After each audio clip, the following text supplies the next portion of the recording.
আসসালামু আলাইকুম দর্শক, আবারও হাজির হয়ে গেলাম নতুন আরেকটি রেসিপি নিয়ে। আজকে আপনাদের সাথে আমি একটি ফাঁকিবাজি রেসিপি শেয়ার করব। সেটা হচ্ছে ফাঁকিবাজি এগ ফ্রাইড রাইস। তৈরি করা যেমন সহজ, খেতেও কিন্তু ভীষণ মজা। আর এটা বাচ্চাদের টিফিনে আপনারা সহজেই দিতে পারবেন।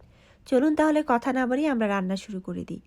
একটি কড়াইয়ের মধ্যে আমি প্রায় 2 টেবিল চামচের মতো রান্না করা তেল দিয়ে দিয়েছি। যখন তেলটা গরম হয়ে গিয়েছে তাতে আমি দিয়ে দিলাম চপ করা রসুন 1 টেবিল চামচের মতো। তারপরে এই রসুনকে খুব ভালোভাবে মিনিট খানেকের মতো ভেজে নিয়ে তাতে দিয়ে দিলাম প্রায় 2 টেবিল চামচের মতো পেঁয়াজ কুচি। এই পেঁয়াজগুলোকে আমি লম্বা লম্বা করে স্লাইস করে কেটে নিয়েছি। তারপর পেঁয়াজ দিয়ে দেওয়ার পর পেঁয়াজটা দিয়ে খুব ভালোভাবে ভেজে নিতে হবে। যখনই পেঁয়াজের রঙটা চেঞ্জ হয়ে হালকা ব্রাউন হয়ে যাবে তখন এই তেল পেঁয়াজের সাথে দিতে হবে দুটো ডিম। ডিমগুলো দিয়ে সাথে সাথে নেড়ে দিতে হবে যাতে করে ডিমটা এক জায়গায় দলা পেকে না থাকে, মানে ভাজির মতো হয়ে না যায় আর কি। তো এখন আমি ডিমটাকে নেড়ে পেঁয়াজের সাথে খুব ভালোভাবে স্ক্রাম্বল করে নিচ্ছি। তো এই পর্যায়ে আপনারা খেয়াল করেছেন আমি কিন্তু ডিমের সাথে কোনো প্রকার কোনো লবণ বা কোনো মশলা অ্যাড করিনি, কারণ আমি যে প্যাকেট মশলাটা ব্যবহার করব সেটাতেই সব মশলা আছে, তাই এক্সট্রা করে কোনো লবণ বা কোনো কিছু দিব না। তবে আপনারা যারা ঝাল দিয়ে এই ফ্রাইড রাইসটা করবেন তারা কিন্তু কাঁচামরিচ যখন দিবেন তখন পেঁয়াজের সাথেই দিয়ে দিবেন, তাহলে কিন্তু এই ফ্রাইড রাইসটা ঝাল ঝালও হবে এবং কাঁচামরিচের একটা ফ্লেভার যখন রাইসের সাথে মিশে যাবে এটা খেতেও কিন্তু বেশ ভালো লাগবে।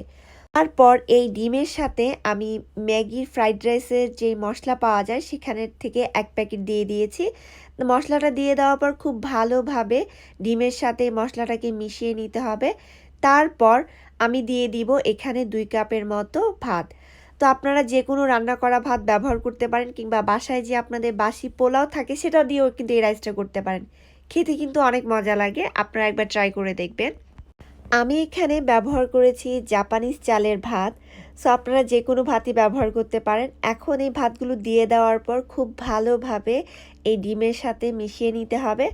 এই তো তৈরি হয়ে গেল আমাদের মজাদার ফ্রাইড রাইস। তারপর গরম গরম পরিবেশন করুন এই মজাদার ফাঁকিবাজি ফ্রাইড রাইস। তো এই রেসিপিটি আপনাদের কাছে কেমন লেগেছে আমাকে জানাতে ভুলবেন না। সেই সাথে আমার রেসিপিটি যদি আপনাদের ভালো লেগে থাকে তাহলে প্লিজ লাইক, কমেন্ট এবং শেয়ার করতে ভুলবেন না। আর সেই সাথে আমার চ্যানেলটা সাবস্ক্রাইব করার জন্য অনুরোধ রইল। সবাই ভালো থাকবেন, সুস্থ থাকবেন। আল্লাহ হাফেজ।